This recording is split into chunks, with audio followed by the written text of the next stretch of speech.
hooking the front wheel into the custom-built stand. Motorcycle secure, he slid into the driver's seat, plonking his sodden Akubra hat and Dryzerbone down on the floor beside him. Time to get back to the lodge where he could change out of his soaking wet clothes and dry off. He checked his watch. Almost smoko time. Perhaps Skylar would have some of her famous pumpkin and wattle seed scones ready to come out of the oven. They were meant for the paying guests, but he was good at wheedling a couple of the warm treats from his older sister. She had a soft spot for him, and he exploited that fact whenever he could, mostly over her baked goods. The four-wheel drive roared to life, and he flicked the wipers on as he did a U-turn in the road and headed toward Stormcloud. The only thing standing between him and those scones was Corella Creek, the largest watercourse this side of the property, not counting Jimbu River farther to the east. At least he didn't need to cross that one today, or he might well have been left stranded.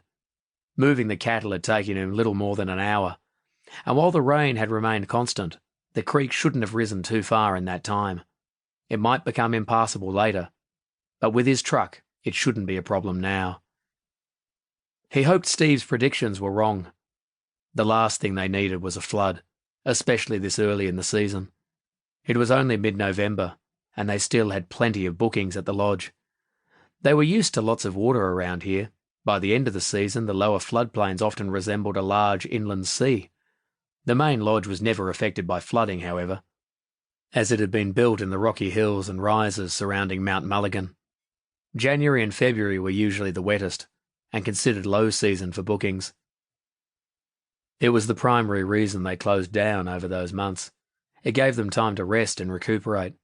He was already looking forward to those few weeks of peace. Dale peered through the increasing sheets of rain. Cresting the last rise, he held his breath as the creek came into view. It didn't look too high. What the hell? Dale stamped on the brake, bringing the truck to an abrupt halt. The creek had risen a little since he'd crossed it earlier, but remained low enough for him to get home. That wasn't what had made him stop so suddenly, however. It was the small white car heading into the water on the other side of the crossing. What the hell did they think they were doing? That vehicle wouldn't make it through. The water was over 2 feet deep already. It'd be over the doors as quick as... Even as he had the thought, sure enough, the water swirled around the front of the car, rising up the sides and covering the door sills as it drove deeper into the creek. He honked the horn, trying to get the driver's attention, to stop this madness, but they kept ploughing through the muddy water. The creek crossing was about 100 yards wide. The station manager, Steve, had demanded they pay for a concrete base, so the waterway was always stable, no matter how high or torrential Corella Creek became. But even so, this was no place for a little hatchback to be attempting a crossing. He watched in growing horror as the vehicle made it a third of the way across. The car was a Toyota Corolla, if he wasn't mistaken, the preferred compact car for a lot of young city women, and he knew the water would be covering the tailpipe and already halfway up the engine mount by now.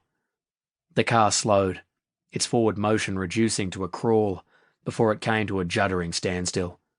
Just as he'd predicted, the water was too high, and the engine had stalled.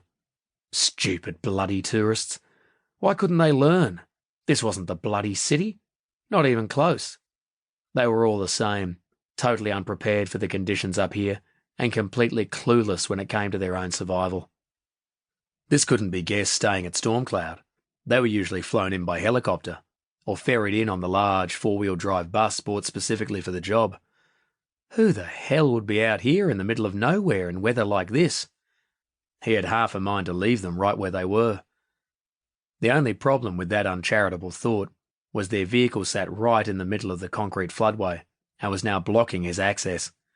If he was to get home, he'd need to help whoever was in that car to move it. Besides, he wouldn't really leave anyone stranded out here. It wasn't his style. There was an unwritten rule in the outback: leave no one abandoned by the side of the road.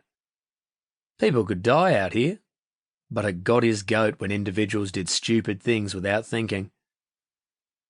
Dale opened his door and stood on the runner, sheltering his face from the rain with his hand. "Oi, who's there?" he yelled. After a second, the driver's side window slowly wound down, and a face appeared in the gap. It was a young